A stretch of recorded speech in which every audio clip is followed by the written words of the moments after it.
एक समय था जब भारत सबसे समान दूरी बनाकर रखने में गर्व करता था। आज का भारत सबसे समान निकटता बनाकर चल रहा है। साथियों, हम विकास और विरासत दोनों को साथ लेकर चल रहे हैं। कांग्रेस ने हमेशा सिर्फ एक परिवार को प्राथमिकता दी, बाकी के साथ अन्याय किया, घोर अन्याय किया। जबकि भाजपा मां भारती के हर महान संतान को उचित सम्मान दे रही है।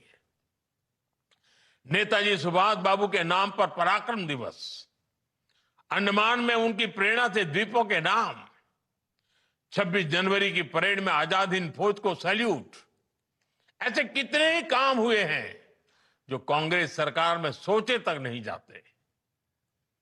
खादी को पुनर्जीवित करना हो, स्वदेशी के लिए लोगों को फिर से जागरूक करना हो, भाजपा ने राष्ट्र की चेतना को नई ऊर्जा दी है, नई प्रेरणा दी है। साथियों, पूरे विश्व में एक अवधारणा रही है कि पर्यावरण की रक्षा करते हुए विकास बहुत मुश्किल होता है, लेकिन भारत ने इस अवधारणा को भी तोड़ा है। हमने पर्यावरण की रक्षा करते हुए अपनी अर्थव्यवस्था को तेज गति दी है। 11 साल पहले भारत दुनिया की 11वीं सबसे बड़ी अर्थव्यवस्था था। इतने कम वर्षों में दुनिया की चौथी सबसे बड़ी अर्थव्यवस्था बने हैं। और ये तेज विकास पर्यावरण की रक्षा करते हुआ है। भारत आज क्लाइमेट चेंज से जुड़े लक्ष्यों को समय से पहले प्राप्त कर रहा है। जब बात एनवायरमेंट फ्रेंडली स्रोतों से 50% से अधिक ऊर्जा प्राप्त करने के वैश्विक संकल्प की आती है, तो उसे हासिल करने वाले देशों में भारत सबसे अग्रणी रहा है। 2014 से पहले भारत की सौर ऊर्जा क्षमता 3 गीगावाट से भी कम थी, लेकिन आज यह बढ़कर 140 गीगावाट से अधिक हो चुकी है। साथियों, 21वीं सदी के भारत में भाजपा के पास अपने लक्ष्य है, अपने संकल्प है। हम वर्तमान चुनौतियों से निपटने के साथ ही देश को भविष्य के लिए तैयार कर रहे हैं। डेमोग्राफी में हो रहा बदलाव, घुसपैठियों का ज्वलंत मुद्दा, भ्रष्टाचार, परिवारवाद, गुलामी की मानसिकता, बहुत से विषय हैं जिन पर लगातार काम हो रहा है। और भाजपा को इन चुनौतियों से देश को मुक्त करना ही हो। ये जिम्मेवारी भाजपा ही पूरा कर सकता है।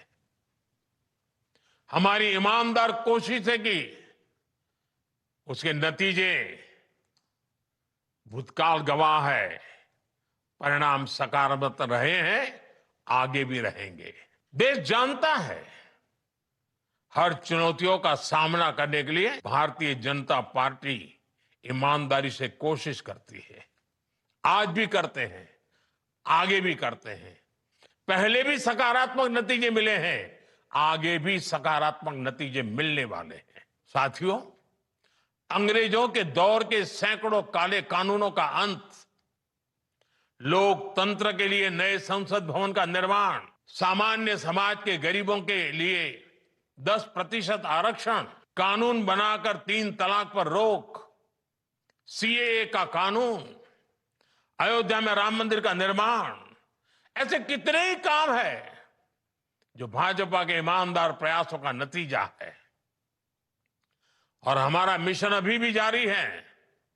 Uniform civil code, one nation one election, ऐसे सभी विषयों पर आज देश में एक गंभीर चर्चा भी हो रही है और इस दिशा में सकारात्मक प्रगति भी हो रही है। साथियों, हमारा लक्ष्य है विकसित भारत का निर्माण, आत्मनिर्भर भारत का निर्माण। और इस लक्ष्य की प्राप्ति के लिए हम निस्वार्थ भाव से लगे रहेंगे। साथियों, कुछ ही वर्षों में भाजपा अपने 50 वर्ष पूरे करने जा रही है। ये बहुत बड़ा पड़ाव है, बहुत बड़ी प्रेरणा है। हमें नए लक्ष्यों का मंथन भी करना है और बदलती टेक्नोलॉजी के इस जमाने में खुद को डालना भी है। मैं एक बार फिर अपने करोड़ों कार्यकर्ताओं को भाजपा स्थापना दिवस की अनेक अनेक शुभकामनाएं देता हूं। बहुत बहुत धन्यवाद। वंदे मातरम। तो बीजेपी के स्थापना दिवस पर प्रधानमंत्री नरेंद्र मोदी का कार्यकर्ताओं को संबोधन और तो पीएम मोदी को आप सुन रहे थे। आज बीजेपी के स्थापना दिवस के मौके पर उनकी ओर से सभी कार्यकर्ताओं को संबोधित किया गया और बताया गया कि पार्टी किस तरीके से आगे बढ़ रही है और किस तरीके से विकसित भारत बनाने का जो लक्ष्य है उस संकल्प के साथ में पार्टी आगे बढ़ रही है। बीजेपी पर देश का भरोसा लगातार बढ़ता जा रहा है। हम बॉर्डर पर भी सुरक्षा के नए नए आयाम स्थापित करते हैं। वर्तमान परिस्थितियों से निपटने की तैयारी भी हमारी जारी है। हमारा लक्ष्य विकसित भारत का निर्माण है।